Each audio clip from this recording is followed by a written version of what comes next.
Dulu Gus Miftah juga mengkritik Tengku Zul, sekarang kena karmanya. Aduh, dulu Agim nggak dihujat ceramah di gereja, sekarang Gus Miftah dihujat. Ini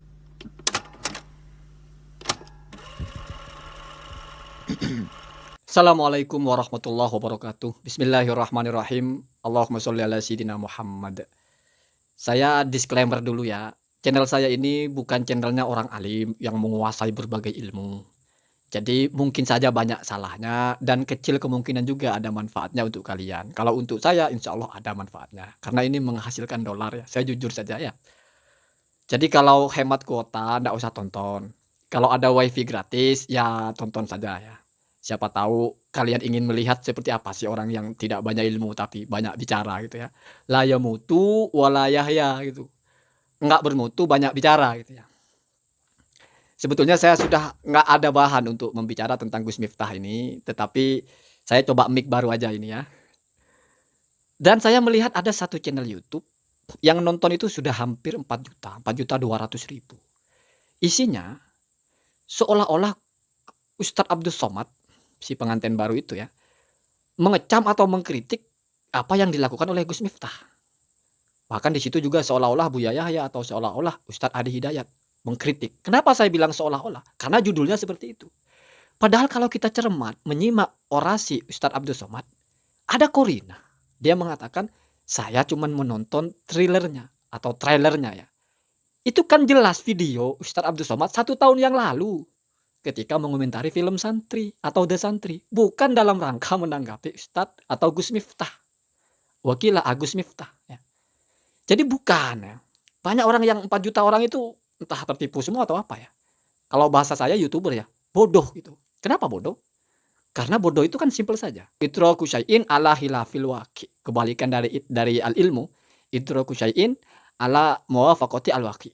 Kira-kira seperti itulah kalau saya ucapkan secara makna bukan lafzi. Kalau lafadznya mungkin tidak persis seperti itu. Jadi asupan informasi yang kamu terima, yang kamu benarkan, tidak faktual itu bodoh namanya.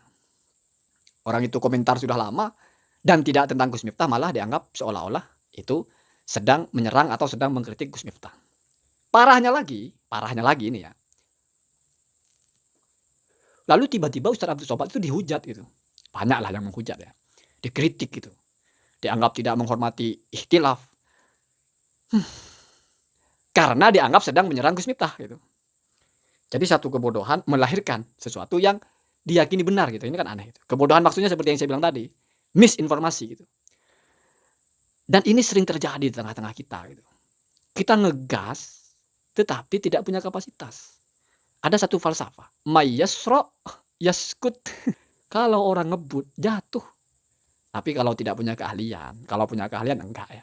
Seperti Yai Najih ini kan jelas punya keahlian, walaupun bahasanya tinggi dan tajam, insya Allah beliau punya dasar.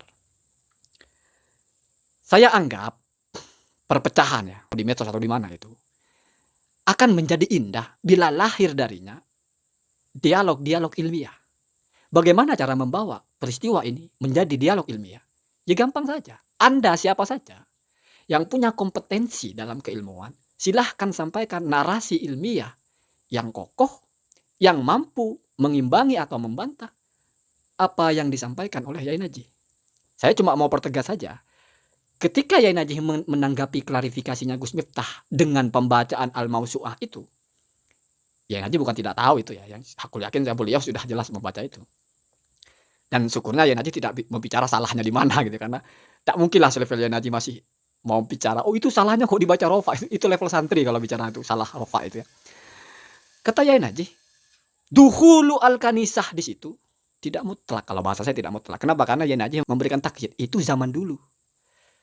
Ketika banyak gereja yang kosong atau al-kanisah al-mu'attalah, gereja-gereja nganggur, gereja-gereja yang tidak berpenghuni, sehingga kita tidak ada interaksi dengan siapa-siapa, hanya masuk saja.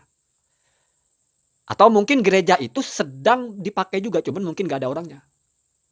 Sehingga ada juga diksi masuk dengan izin mereka, izin yang punya gereja gitu. Dan ini kan berbeda dengan masuk ke dalam gereja karena diundang. Ada acara peresmian, lalu menyampaikan orasi, apalah namanya, entah orasi kebudayaan. Kalau menurut saya ya ceramah, kan ada Al-Quran, ada hadisnya. Jangan menghina bapakmu sebagaimana sabda Nabi, itu kan hadis. Jangan menghina sesembahan orang lain sebagaimana firman Allah, itu kan Al-Quran. Entah ini namanya budaya, apa orasi kebudayaan atau apa, yang penting ya ceramah ya, gitu aja. Tausiah lah bahasanya ya. Nah, ketika sudah dibantah bahwasanya dukhul itu tidak seperti yang keadaan sekarang, ini kan butuh bantahan balik jika memang ada. Misalnya begini, "Oh keliru itu, tidak ada bedanya antara masuk dalam rangka apa, yang penting masuk secara mutlak itu sudah mukhtalaf saja. Ada yang bilang boleh, ada yang bilang tidak. Jadi tidak bisa masuknya ini dipersempit lagi." Lalu sampaikan, apa kitab yang mengatakan itu? Apakah pernah ada fatwa atau makalah atau ibarah ulama yang mengatakan boleh masuk ke dalam gereja, berceramah di dalamnya atau apalah. Ini baru dialog ilmiah itu. Kenapa? Karena dari perpecahan-perpecahan itu akan selalu indah kalau lahir kecerdasan, pencerdasan gitulah. Ya ada 4 madhab dalam fikih, bahkan bukan hanya 4, ada 11. Ada beberapa madhab dalam akidah, dalam sufi, dalam nahu, dalam sorof. Ini kan membuat ilmu ini hidup, berkembang. Semua punya argumentasi, itu enak. Kalau berakhir dengan saling bacot, apalagi mulai berhujah dengan hujah-hujah yang tidak punya nama gitu. Dulu Agim nggak dihujat ceramah di gereja, sekarang Gus Miftah dihujat. Ini hujah apa ini? Ya entahlah, kalau hujah itu kan hujah akliyah, nakliyah, Al-Quran hadis lah. Hujah akliyah, berdasarkan konstruksi berpikir yang matang. Hujah akliyah ada hujah kitobiyah, ada hujah syi'riyah. Kitobiyah itu kalau disebutkan kepada seseorang, misalnya kepada orang yang sudah terpercaya, atau syi'riyah. Hujah yang hanya untuk menghibur saja, jadi tidak perlu penting benar salah. Misalnya, minum aja obat itu walaupun pahit kamu pasti sembuh. Apa hubungannya pahit dengan sembuh gitu? Yang penting kamu minum gitu aja. Menghibur gitu. Ada juga hujah burhaniyah berdasarkan penelitian yang ilmiah yang sudah bahasanya apa ya? Waqi'iyah, yakiniyah sudah betul aktual. Ada burhaniyah. Ada juga sabsatoniyah. Nah, terus kalau hujah Agim dulu dikritik, ini hujah apa gitu? Ya saya mungkin terbatas tidak tahu itu hujah apa ya. Mungkin itu hujah muqaranah ya. Hujah perbandingan mungkin. Wallahu a'lam ya. Dan lagi, kenapa menurut saya penting untuk mempertajam kajian ilmiah dalam soal duhulu al-kanisah itu? Karena ada satu kaidah. In kunta naqilan fabisihah katanya. Kalau kamu ingin menukil sesuatu, artinya kamu sedang berhujah dengan cara menukil. Maka kamu harus sehat. Fabisihah itu kamu harus sehat, maksudnya waras. Waras itu apa sih? Kamu memahaminya dengan akurat. Jangan sesuatu yang mutlak kamu anggap muqayyad, atau sesuatu yang muqayyad kamu anggap mutlak. Itu tidak sehat namanya. Ini misalnya ya. Jadi harus pas kamu memahami ibarah itu harus pas. Bisihah seperti itu. Baru kamu jadikan itu argumentasi. Wa in kunta mudda'iyan fabil hujjah. Kalau kamu mau mengkrit sebuah teori baru gitu, belum pernah dinukil oleh orang-orang sebelumnya, kamu harus punya hujjah yang kuat. Gitu cara berpikirnya, biar enak gitu, biar ini ada buahnya gitu loh. Apa? Menjadi informasi baru. Enggak berakhir di saling cela-mencela, terus saling korek-korek. Oh, golongan kadrun. Oh iya, dulu Gus Miftah juga mengkritik Tengku Zul, sekarang kena karmanya. Aduh, sudah tidak sehat dialog seperti itu ya. Kenapa? Karena ingat, aduun akilun khairun min sahibin jahilin. Berteman dengan orang yang bermasalah itu lebih berbahaya daripada punya musuh orang pintar. Itu pemahaman terbaliknya ya. Berteman dengan bermusuhan dengan orang pandai itu lebih menguntungkan daripada berkawan orang bodoh gitu. Kita punya lawan yang pandai, kita tertuntut untuk membaca langkahnya apa. Sehingga kita belajar untuk mengalahkan dia. Lah berkawan bodoh, dia mau dukung kita tapi malah nginjak secara tidak sengaja. Dia mau kasih kita pistol untuk kita tembakkan, tapi dia ngelemparnya, pelurunya kepencet, mati kita. Ini gambaran saja ya. Jangan sampai tentang orang-orang yang menghujat UAS itu seperti gambaran ini. Kita sedang menyayangi atau mengagumi seseorang. Lalu tiba-tiba kita lihat ada orang yang mentoyol kepalanya atau mencela atau mengkritik dia atau menyakiti dia gitu. Terus kita lihat siapa yang mengkritik, siapa yang menyakiti. Oh, saya nggak sanggup melawan dia. Bagaimana cara kita membela orang yang kita kagumi ini? Terus di sebelah-sebelahnya ada orang. Kita tahu dulu orang ini pernah melakukan hal yang sama dengan yang mengkritik itu tadi, dengan yang jagoan yang kita tidak berani itu. Sama-sama juga pernah menyalah-nyalahkan hal seperti ini gitu. Oh, kita anggap saja dia yang menyalahkan jagoan kita ini. Kita serang dia. Ini aneh. Kita nggak berani melawan seseorang yang harus kita lawan, malah kita melawan orang lain yang nggak ada urusan gitu. Aduh, itu memaksakan diri. Itu mutakallif, nah, memaksakan diri. Sebagai penutup dari konten saya, ya setidaknya kamu nyimak konten saya ini, kamu dengar-dengar bahasa-bahasa yang mungkin belum pernah kamu dengar sebelumnya. Kamu tinggal cari, kamu tinggal tanya, benar nggak ada makalah seperti itu? Ada seorang ulama namanya Imam Zufar bin Huzail, ini khalifahnya madhab Maliki. Jadi mungkin murid pertama lah, seperti Imam Al-Muzani, Imam Al-Buaiti kalau madhab Syafi'i ya. Bersama juga Imam Yusuf ya, kalau dalam madhab Hanafi itu. Beliau mengatakan satu adigium bahasanya ya, atau entah apa, diktum atau apalah, atau kalau bahasa saya itu falsafah ya.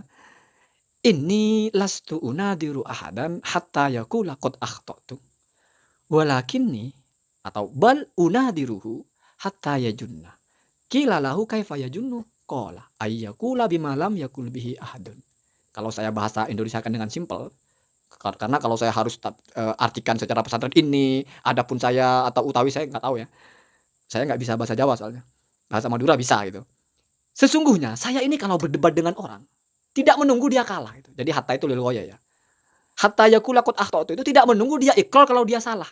Sebagaimana lazimnya orang berdebat kan sampai musuhnya mengaku kalah gitu atau salah gitu. Saya enggak sampai nunggu itu. Saya cuma nunggu sampai dia mencapai satu hal walaupun itu sebelumnya gitu, sebelum mencapai itu gitu. Artinya tidak nunggu batas terakhir saya akan berhenti berdebat dengan orang. Apa batas yang saya maksud yang bukan batas terakhir itu? Hatta yajunna, sampai dia gila. Yang dengar bingung, gimana cerita orang berdebat bisa gila gitu? Apa sambil ngamuk debatnya? Oh enggak. Qila lahu kaifa yajunnu, bagaimana maksud Anda itu orang itu menjadi gila? Qala, maka Imam Zufar menjawab, ayyakula bima lam yakul bihi ahadun. Dia membuat teori, mengklaim atau menyampaikan sesuatu yang tidak pernah diungkapkan oleh orang-orang sebelumnya. Artinya tidak punya dasar sama sekali gitu. Asal bacot gitu. Jadi kalau kita berdebat dengan orang, kalau Imam Zufar ini, saya nggak nunggu dia ngaku kalah. Tunggu dia mulai ngaco, mulai ngomong apa-apa yang tidak pernah diomongkan oleh orang-orang sebelumnya, mulai berteori sendiri, mulai cocologi lah. Sudah. Sudah ya. Ini sudah gila bahasanya ya. Karena gila itu kan macam-macam. Wal jununu fununu, termasuk gila seperti itu ya. Kalau dengan saya jangan berdebat. Saya tidak suka berdebat karena tidak mampu ya. Semoga ada manfaatnya. Hadanallahu wa iyyakum ajmain. Saya mohon maaf kepada siapapun, kepada Gus Miftah, kepada pecinta Gus Miftah, kepada Yai Naji, kepada siapapun. Semoga semuanya tahu kalau di hati saya itu tak pernah terpikir saya itu ingin orang berantem. Saya hanya ingin ini dialog menjadi ilmiah gitu. Ada muncul orang-orang yang berkompeten menyampaikan orasi atau menyampaikan entah tulisan yang baunya itu ilmu, bukan bau bacot ya. Assalamualaikum warahmatullahi wabarakatuh.